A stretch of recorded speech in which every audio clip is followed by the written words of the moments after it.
अच्छे लोगों की मृत्यु जल्दी क्यों हो जाती है? मित्रों, यह एक सवाल है हर किसी के दिमाग रहता है कि अच्छे लोगों की मृत्यु जल्दी क्यों हो जाती है। अक्सर यह देखा जाता है कि अच्छे से और धर्म से चलने वाले लोगों की मृत्यु अक्सर जल्दी ही हो जाती है। शास्त्रों में तो बताया गया है कि कलयुग में लोगों की उम्र 30 साल ही रह जाएगी और कलयुग का अंत होते होते इंसान की औसतन उम्र 20 साल ही रह जाएगी। आपने यह भी सुना होगा कि भगवान अच्छे लोगों को जल्दी बुला लेते हैं।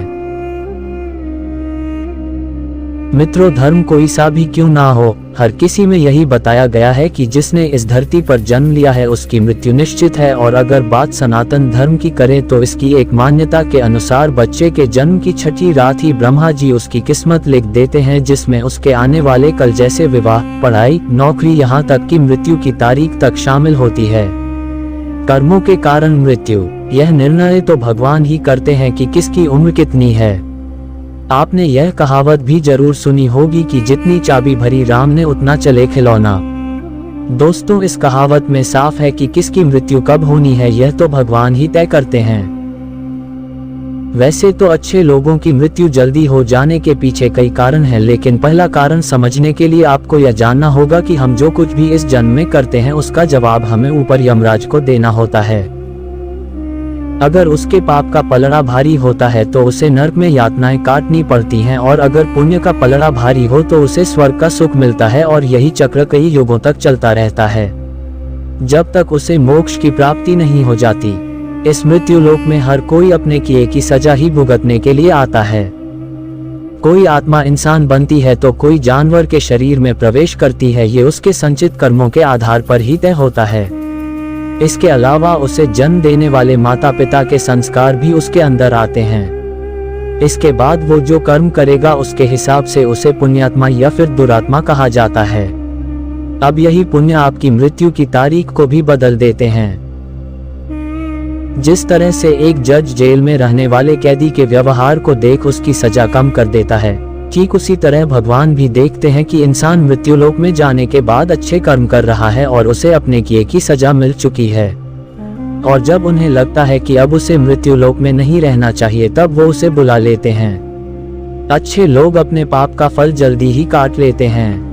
भगवान के दंड विधान के अनुसार हर व्यक्ति को केवल उतना ही दंडित किया जाना चाहिए जितना उसके पाप किया है। अब क्योंकि अच्छे लोगों के पाप कर्म बुरे लोगों के पाप कर्मों की तुलना में अधिक होते हैं, इसलिए अच्छे लोग अपने पापों का फल जल्दी ही भुगत लेते हैं। हिंदू धर्म में मान्यता है कि भगवान हर अच्छे आदमी को किसी न किसी उद्देश्य के साथ ही इसे मृत्यु लोक में भेजते हैं, और भगवान का अपना अवतार उन्हीं उद्देश्यों में शामिल है। इसीलिए जब वो उद्देश्य जल्दी पूरे हो जाते हैं तब भगवान उन्हें वापस बुला लेते हैं। अर्थात अच्छे लोगों की मृत्यु उनके अच्छे कर्मों पर ही निर्भर करती है। इसके अलावा आपको ये भी बता दूं कि जो लोग ये कहते हैं कि मरने के बाद इंसान खाली हाथ जाता है, उन्हें यह जान लेना चाहिए कि 3 चीजें ऐसी हैं जो मरने के बाद भी उसके साथ जाती हैं। एक है संचित कर्म, दूसरा है स्मृति और तीसरी है जागृति। इसीलिए आप अब किसी से ये मत कहना कि आप खाली हाथ आए थे और खाली हाथ जाएंगे। क्या आपने कभी एकांत में यह सोचा है कि आपको यह मानव जीवन क्यों मिला है? तो दोस्तों, महाभारत में युधिष्ठिर महाराज के एक प्रश्न के उत्तर में भीष्म पितामह ने कहा था कि मनुष्य से बका कोई भी जीव नहीं है। आपको यह जानकर आश्चर्य होगा कि 84 लाख योनियों के बाद हमें मनुष्य जीवन मिलता है, और संसार के सभी प्राणियों में मनुष्य ही सबसे श्रेष्ठ है। मनुष्य जीवन का उद्देश्य, इसकी वजह है मनुष्य में सत्य एवं असत्य का विवेक कराने वाली हमारी बुद्धि का होना। लेकिन इस धरती पर हम दुनियादारी के चक्र में कुछ इस तरह फंस जाते हैं कि हमारी बुद्धि सीमित दायरे में ही सिमट कर रह जाती है। हम सांसारिक सुखों को ही सब कुछ मानकर उसमें लिप्त रहने में ही अपना सौभाग्य और अपने जीवन की सफलता समझते हैं। यही गलती हम कर जाते हैं, क्योंकि इसके बावजूद कोई भी व्यक्ति यह दावा नहीं करता कि वह पूरी तरह से सुखी है। सच्चाई यह है कि हमें सामान्य मानव जीवन के उद्देश्य की पूर्ति के लिए निरंतर प्रयास करते रहना चाहिए।